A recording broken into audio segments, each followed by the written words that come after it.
Buenas tardes. Antes de comenzar quiero que pensemos que estamos en un ambiente hospitalario, en una sala de espera, y en eso llega una paciente que se sienta a nuestro lado con esas características. Índice de masa corporal de 40, un defecto de pared abdominal epigástrico, y ella no sabe qué le van a hacer. Ella sabe que tienen que resolverle su problema. No sabe si primero le operan la obesidad, ¿sí? Le hacen una cirugía para obesidad, o si primero le operan el defecto de pared, o en el mismo procedimiento quirúrgico le operan la hernia y le hacen una cirugía para obesidad. Lo que tampoco sabe es que su médico tratante era el compañero de colegio que se volaba de las clases. Mi nombre es Orlando Arévalo, yo hago parte del programa de obesidad y pared abdominal compleja del Hospital Universitario del Valle en Cali.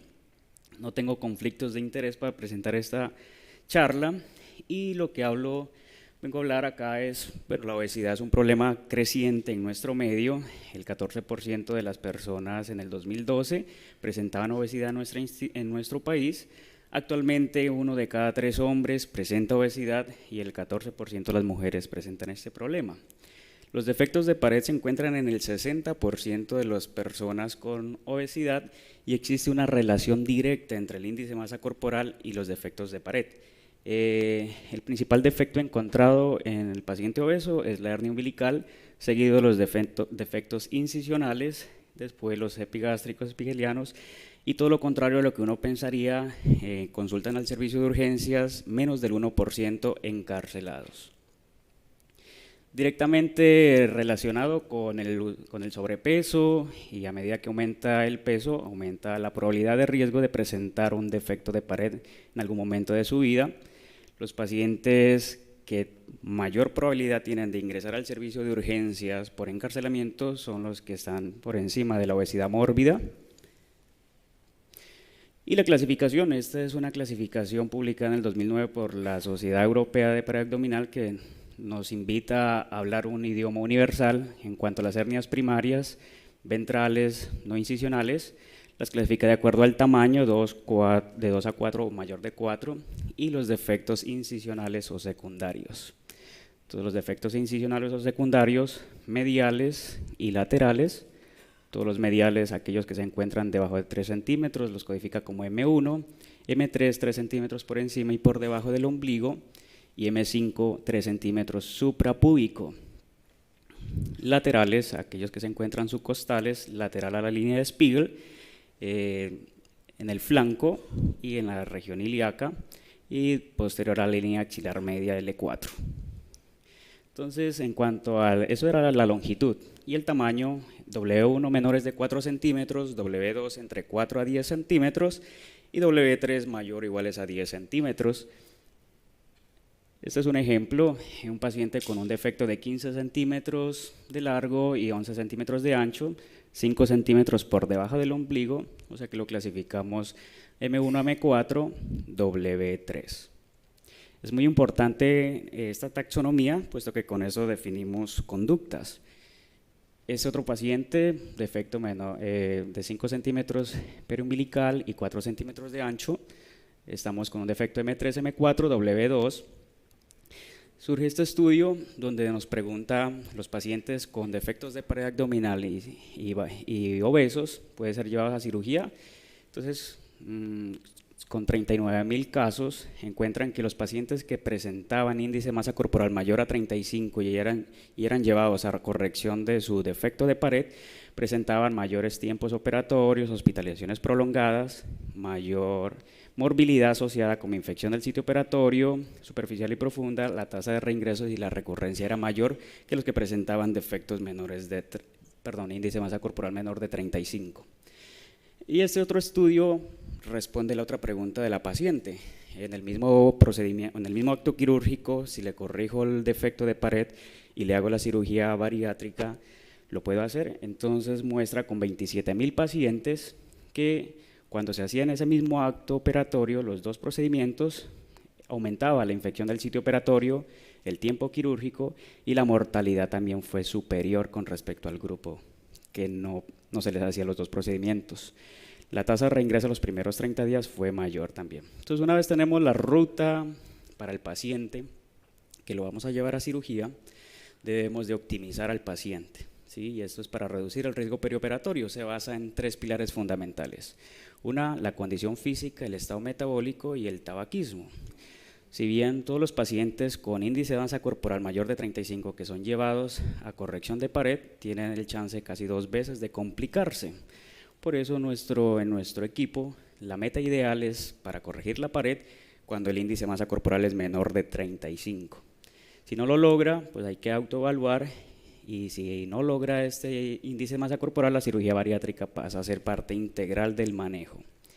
En cuanto al control metabólico, se le indica tener una hemoglobina glicosilada menor de 7.5 y el tabaquismo suspender 4 semanas antes, puesto que esto disminuye la tasa de complicaciones en el 40%.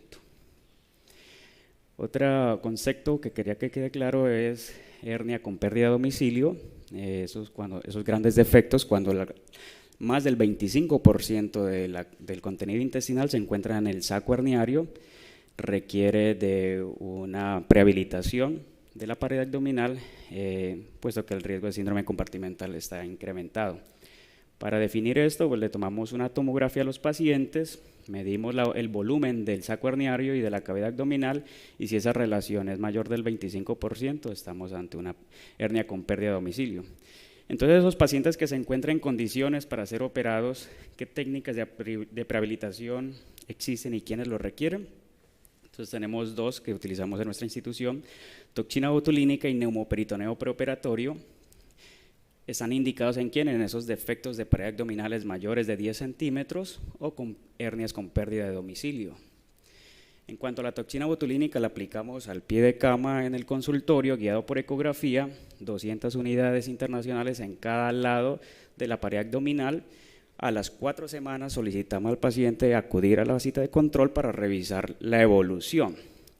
Si a las 4 semanas pues, no observamos en la pared abdominal aún está tensa, pasamos a la siguiente intervención. ¿Qué buscamos con la toxina botulínica? Generar relajación y atrofia temporal de los músculos de la pared para llevar a cabo ese cierre sin mayor tensión. O sea, a las 4 semanas el paciente nos llega al control y lo que revisamos es cómo se encuentra esa pared.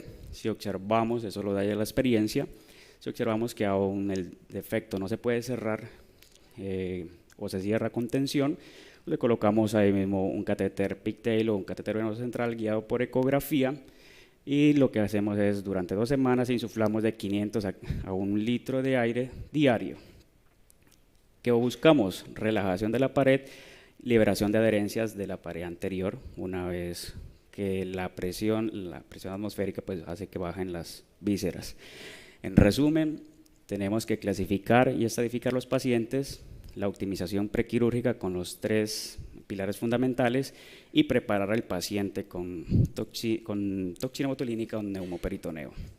Entonces, en cuanto ya al reparo, ¿cuál es la mejor técnica y el sitio donde se debe ubicar? Dependiendo de la ubicación de la malla, tenemos la técnica onlay, si está sobre la aponeurosis, inlay entre los músculos o sublay debajo de la aponeurosis.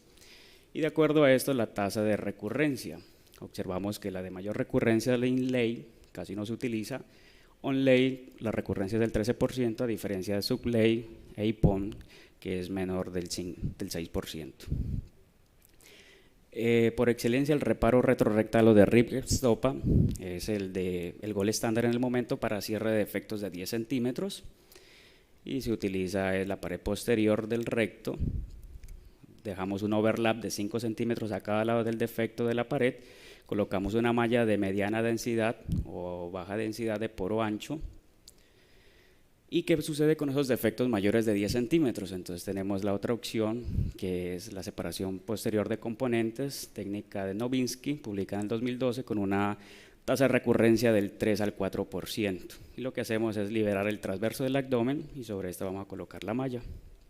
Paciente con un defecto de M1, M5, W3, fue llevado a cirugía, hacemos la corrección, liberamos el transverso del abdomen, queda completamente libre la cavidad abdominal, se coloca la malla y ese es el resultado posterior.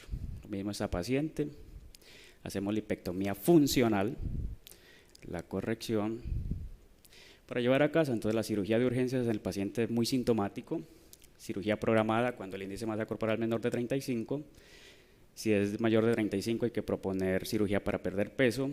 La reparación retromuscular es el gol estándar, separación de componentes para W3. Era un algoritmo que les dejaba acá.